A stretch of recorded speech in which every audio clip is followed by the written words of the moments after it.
哎呦我的妈！ খবরের কাগজ পড়ে যাচ্ছে।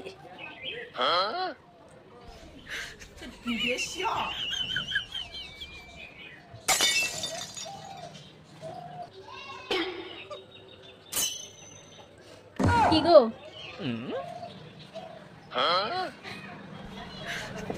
এই নাও ধরো তোমার চা ধরো।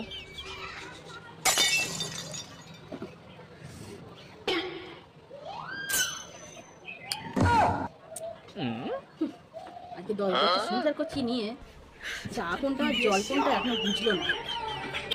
শোনো না আর এমন চা খাচ্ছি যেন জল খাচ্ছি। তো তোমার সাথে না আমার কিছু কথা আছে, একটু শুনবে কি আমার কথা? তোমার আবার কি বলার আছে বলো। হ্যাঁ শুনছি আমি, বলো বলো।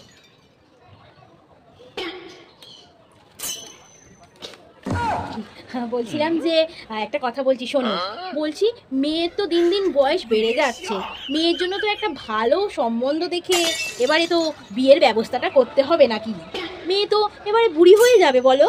একেই এখন মেয়ের 24 বছর বয়স, এবার তো মেয়ের জন্য একটা ছেলে দেখো। হ্যাঁ গো গিন্নি, তুমি যা ভাবছো আমিও তাই ভাবছি, কিন্তু কপালটা না আমার খুব খারাপ আছে।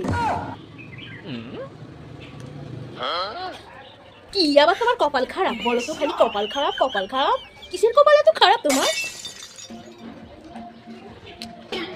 মেয়েটা সারাদিন শুধু ফোন ঘাঁটে, কিছু বলতে গেলে আমি যে বাবা ওর, আমাকে কিরকম চোখ ফোক বড় করে কিরকম একটা আচরণ করে, সব ওর ফোন দেখে দেখে মাথাটা নষ্ট হয়েছে। আর তুমিও যদি মেয়েটার সাথে কথা বলতে যাও, মেয়েটা তোমার সাথেও খুব খারাপ আচরণ করে। মেয়েটা ফোন দেখে দেখে ওর মাথাটা নষ্ট হয়ে গেছে। আমাদের সাথে এরকম ব্যবহার করে আমরা না হয় মেনে নিলাম, কিন্তু শ্বশুর বাড়িতে গিয়ে যদি বরের সাথে, শাশুড়ির সাথে, শ্বশুরের সাথে এরকম রূঢ়ভাবে আচরণ করে, তারা কি আমার মেয়েটাকে মেনে নেবে? রান্না বান্না তো কিছু করে না, কোনটা নুন কোনটা ঝাল কোনো কিছুই চেনে না, তার জন্য আমি কিভাবে ছেলে দেখি বলো তো গিন্নি? হ্যাঁ তা তুমি ঠিক কথা বলেছো, তবে একটা কথা শোনো, আমাদের মানু কিন্তু ওরকম নয়। সময়ের সাথে সাথে না আমার মানুও একদম পরিবর্তন হয়ে যাবে। এখনো বাপের বাড়িতে আছে, আমি তাছাড়া কোনো কাজ করতে পারি না, তাইও ফোন টোন ঘাঁটে। কিন্তু বিয়ে হয়ে গেলে ও কি আর ফোন টোন ঘাঁটবে? তখন ওর ফোন ঘাঁটার সময় কোথায় বলো তো? ও তখন রান্না বান্না, তারপরে স্বামীকে দেখা, শাশুড়ি শ্বশুর সবাইকে দেখাশোনা করা ওই তো করবে বলো। এটা কেন তুমি বোঝো না? তুমি যা ভাবছো তা হয়তো ঠিক হবে, কিন্তু একটা সময় কি হয় বলো তো, আমার মেয়ে যদি ওরকম উল্টোপাল্টা খারাপ ব্যবহার করে, ওকে কিন্তু আমার জামাই ধরে খুব মার মারবে, শাশুড়ি শ্বশুর সবাই ধরে ওকে খুব মার মারবে। তুমি জানো আমার মেয়ে আমাদের সাথে এরকম আচরণ করছে, সে না হয় আমরা মেনে নিচ্ছি, আমাদের মেয়ে আমাদের চোখের সামনে আছে, কিন্তু এই রকম ব্যবহার যদি ও শ্বশুর বাড়িতে গিয়ে করে, ও শ্বশুর শাশুড়ি কিন্তু একদম মেনে নেবে না, উল্টে আমার মেয়েকে মারধর করবে। শেষকালে আমার মেয়েটাকে আমি আর খুঁজেই পাবো না গিন্নি, খুঁজেই পাবো না।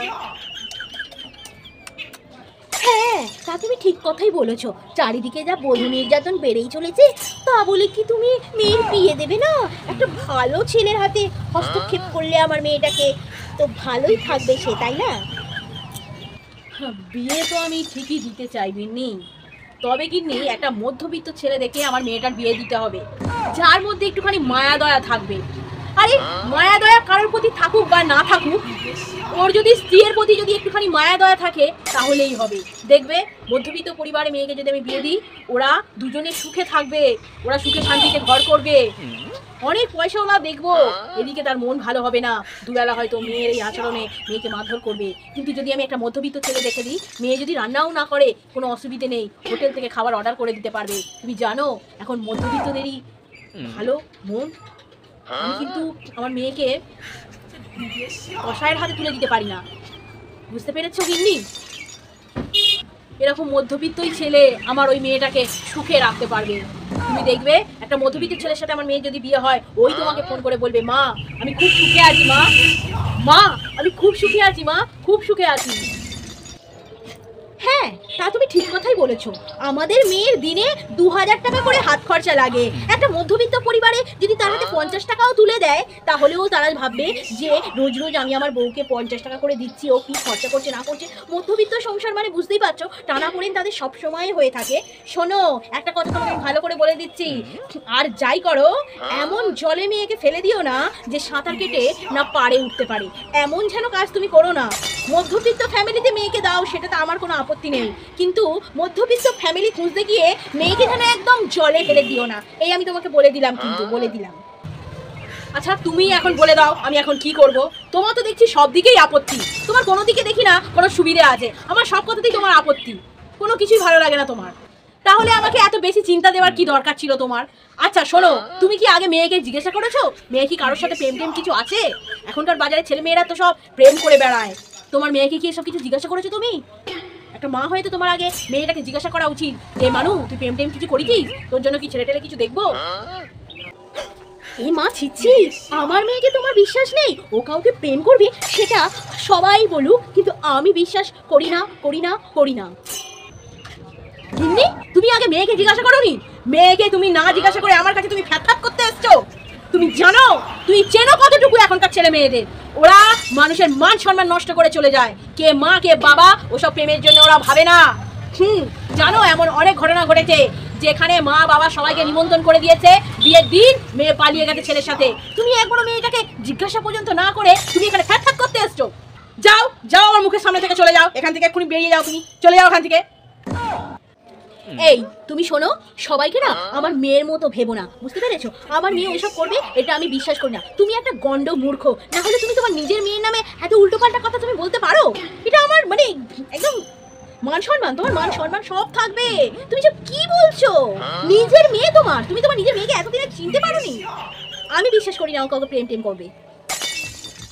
এই শোনো, তুমি তাহলে তোমার মেয়ের জন্য ছেলে খোঁজো, আমি চললাম।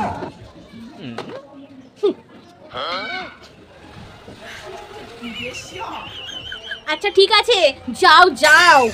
তোমার মেয়ে মানে আমার মেয়ে, আমার মেয়ে মানে তোমার মেয়ে। তুমি আজকে একা মাঝপথে ফেলে আমাকে চলে যাচ্ছ?